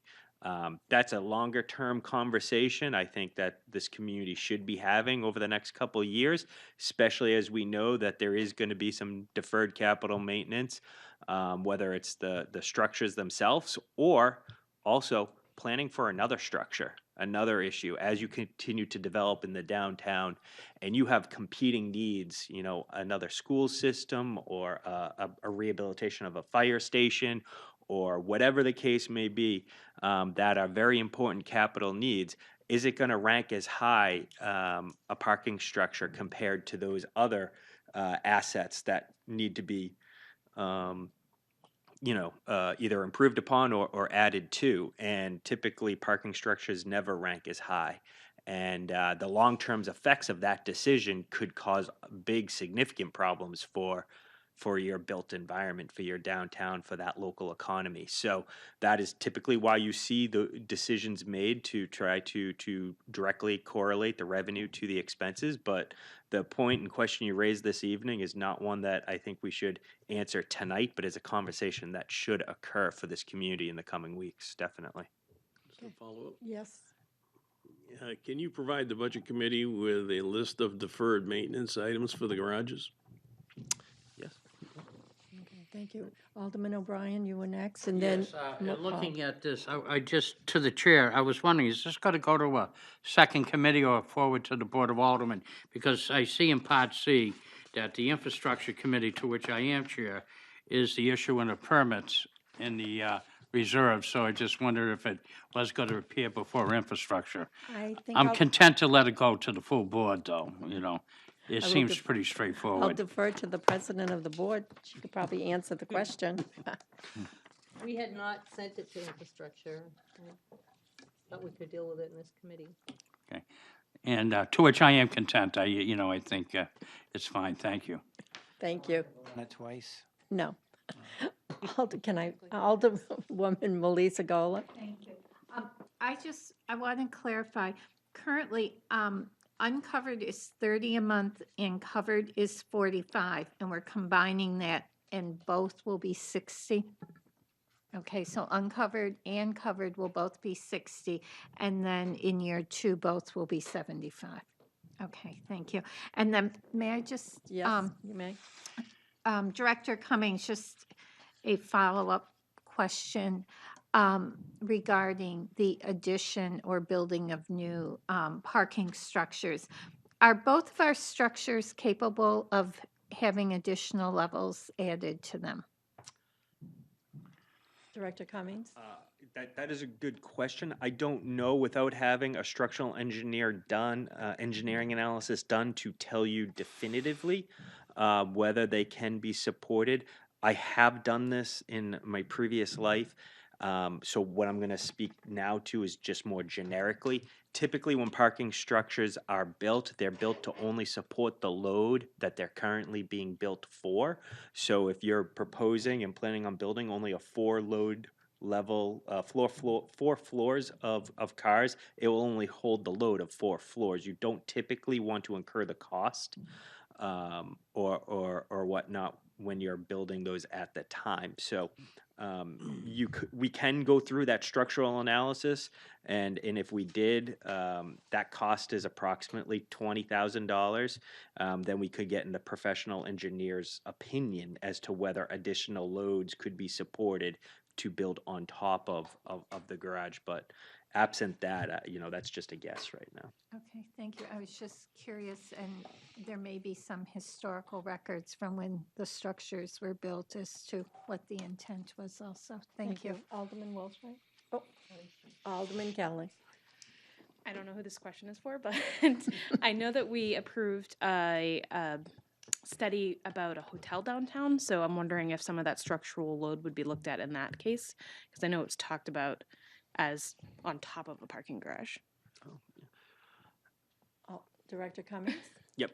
So what you're referring to is if a hotel was built or some sort of structure, we won't even say a hotel at this point, but some sort of development on the School Street parking lot, could you add additional supply on the first or second floors and then build on top of it of whatever it may be, office, residential, hotel, whatever?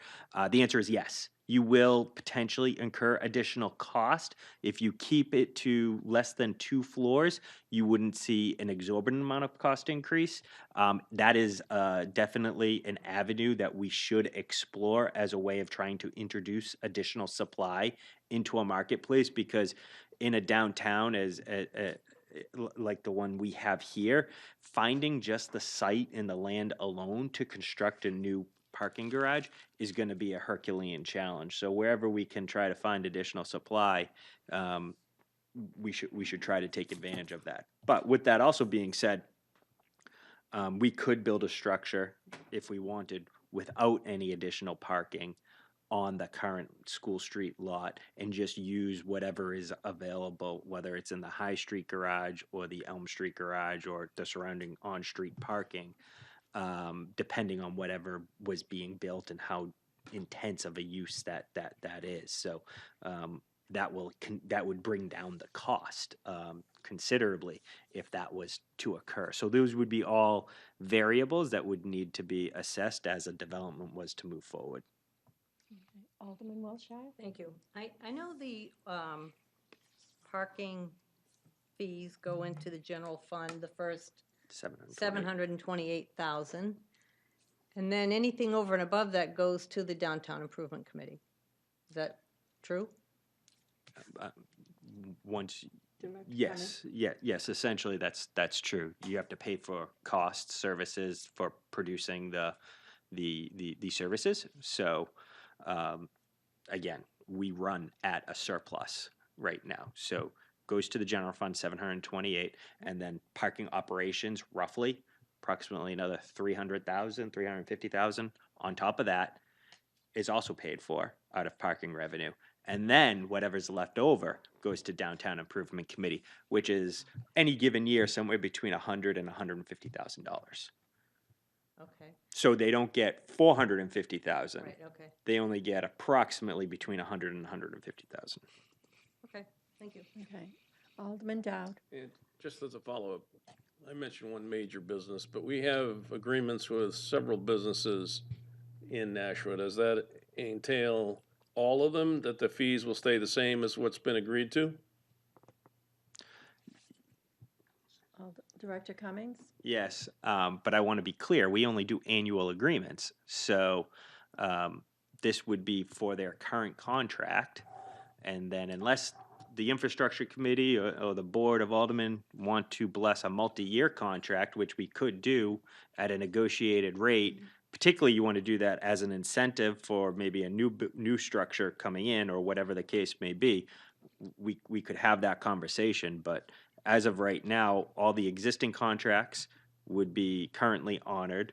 We're trying to give people a lot of notice so they can plan accordingly, because this wouldn't take effect until January of 2020. But then ultimately, everyone, unless they had something in place, they would go to the current rate or to the new proposed rate.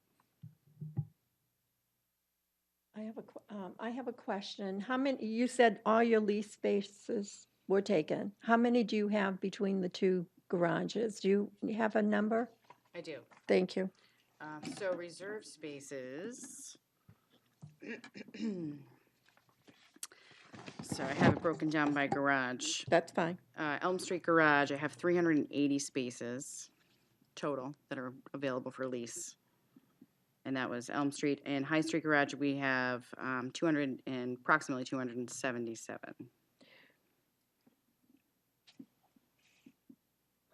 And how many spaces do we actually have at those facilities? Does that take up more than half of the spaces? Yes. It does? Yes. Okay. Okay. Alderman Jettie and then Alderman Lopez. So I wanted to, I have kind of a mixed message. I wanted to say that I was in Concord recently testifying on that tobacco thing. And, comparing our garages to Concord's garages, our garages are beautiful, are much better. There's much more room. They're much better lighted. They look nicer. There's there's more space available. So I wanted to give my compliments to the parking manager for the great job she's doing with our garages. But I must say, I'm disappointed because I had a lengthy conversation with you about this, and I brought up the question I had was, is there an overall plan on parking? Is this part of an overall plan? Are we, we talk a lot about attracting people downtown, and I hear people talk about parking, complaining about parking, the lack of availability of parking. I personally believe that that there's plenty of parking downtown, especially with the garages. But I don't. I'm not sure. I haven't heard an explanation of how this increase in rates is tied to an overall plan of managing our parking downtown. And now I'm hearing about special contracts with large employers or different employers in town. Are those contracts different than what these rates are? How did that happen? And I'm not sure that sounds right to me, or that it sounds that it's within the authority of the parking department to make a special deal that's not approved by the board. I also brought out to you the fact that covered parking is more valuable than uncovered parking. And you told me that you were going to, that you agreed with me and you were going to look into that. But I don't see anything. I don't see any change in any of these things. I don't see any reflection of your having talked about my questions and come up with answers to them or amendments to this that would take care of that. I pointed out to you that the time for the leased parking in the garages is from 7 a.m. to 5 p.m. And the metered parking in the garages goes until 6 p.m. So there's an hour there where if somebody knows, if somebody's bright enough to know that they can park in the leased section of the garage for free at 5 o'clock, but if they park in a meter, they're going to have to pay for that meter. I don't think that's right. I think we ought to, have clear, everybody pays the same thing, and everybody ought to know what it is, and there shouldn't be, the opportunity for someone who might know, be cleverer than someone else to take advantage of that. There's also leased parking in town that has different rates and different times. And I thought you were going to look at all of that and come back with a plan to address all of those issues, but I don't see a reflection of that here tonight. Did you not do that? Were my questions to you and your answers to me forgotten about, or what happened? Okay, then I will direct your questions to Director Cummings to answer some. And then we'll go from here. Is that all right? Thank you. Thank you, Madam Chair. So first and foremost, I'm not privy to all the specifics that were just mentioned a few moments ago, but I do know that we are trying to incrementally improve the parking operations in the city, and it's going to take time, and it's not going to be done overnight, and it's a slow evolving process as we work its way through the committee structure or developing consensus or just doing the research so we can make a recommendation to you all. So that's one of the reasons why this is just a jumping off point, and I believe this was filed and it was done in advance of the conversation that occurred, with the understanding that the points that were made, we would continue to look at and address as best as possible as we move forward. With that being said, a few moments ago, it was also mentioned that special side deals were mentioned. I just want to be abundantly clear that nothing like that has ever occurred, at least while I've been involved with parking. Anything that occurs with parking goes through a committee process, and it's either, depending on what it's being asked for, per ordinance, goes through the infrastructure committee or to the entire board of aldermen. And on occasions in the past, my understanding is that it has been accepted culturally here in the city to make certain arrangements, whether it's because there's a nonprofit that has is just trying to get up and off the ground and wants to come to the downtown. They have been offered free parking for a certain period of time to help that nonprofit get up and running. Or if there is a big real estate entity that owns a bunch of parking in the downtown and they're willing to provide their parking for free during non-business hours in exchange for getting use of parking that the city owns during business, those types of arrangements have occurred and have been all memorialized and have been approved by the appropriate bodies here in the city. Or long-term permit arrangements for larger employers who have employees coming into the city and they need parking. We have worked with them to try to develop parking solutions so that they would look to invest in the downtown area as opposed to making some of those decisions out along the highway and maybe not make the investments in the downtown. So those types of decisions strategically have been made along the way, and overall good decisions for the long-term health of the downtown or the goals that have been previously articulated by this community. I think a lot of the comments that I heard a few moments ago are very good comments that need to be addressed. Getting the times to align between the garage reserve space and the metered space is a goal that needs, it should be a goal of ours that needs to occur. And in terms of correcting it, and we will take that on, as well as many other observations that we hear from people and try to address them along the way. Another one that I hear from on occasions is people don't really pay attention to the parking regulations because the amount for a ticket is so low. So it doesn't really have the effect you'd like of curbing behavior. So again, that is a fair point that we've heard from folks, and we are looking to address it in due course. Overnight parking, we heard loud and clear that folks wanted us to look at overnight parking and try to make changes, and we did that a year or two ago, and we continue to look at the overnight parking to try to improve upon it. It's a work in progress.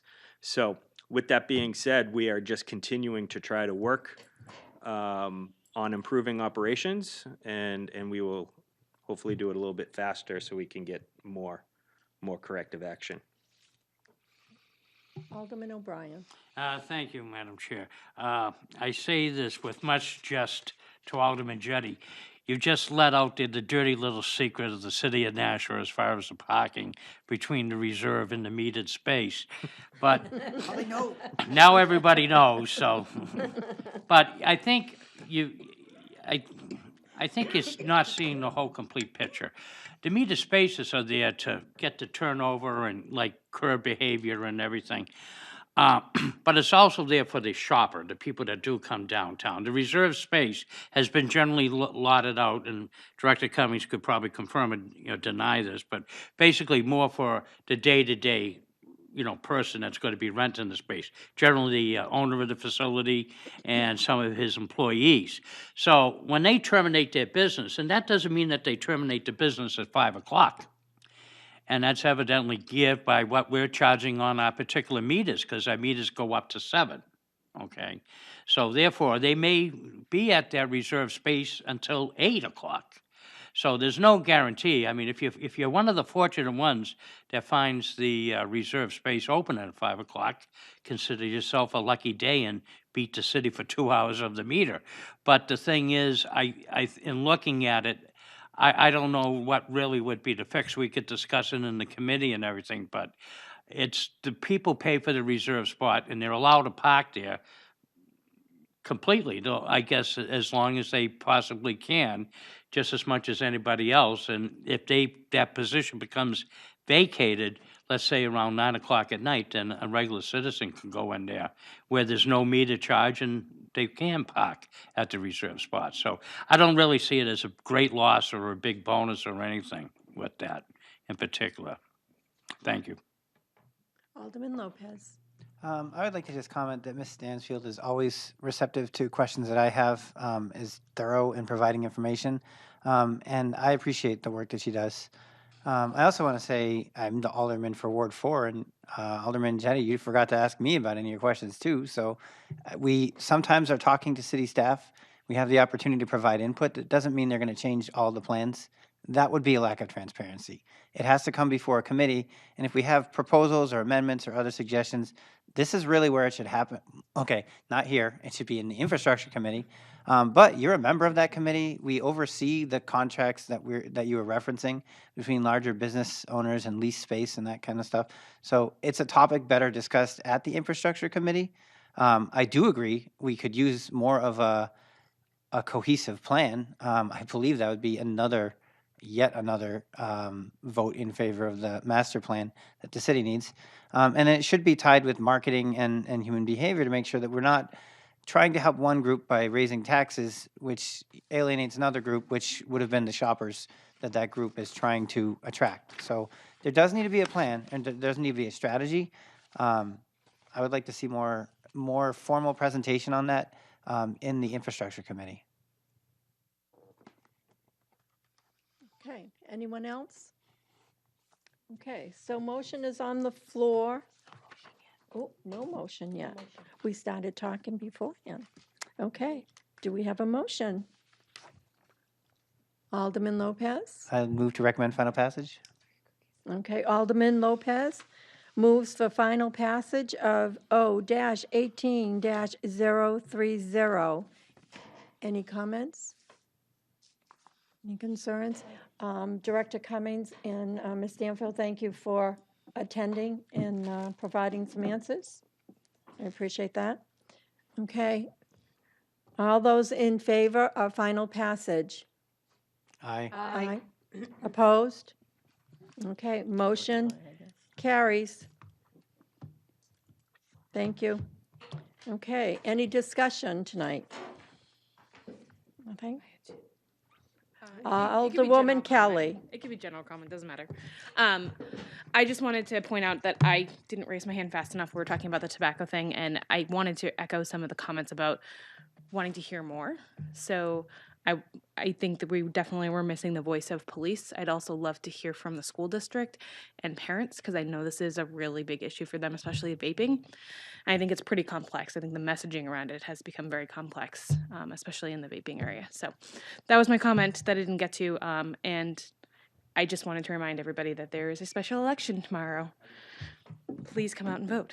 Okay, so I would maybe suggest that the chief of police be invited to our next personnel meeting in April to give us some feedback. If you, Madam Clerk, you could make a note to Sue Lovering, that would help.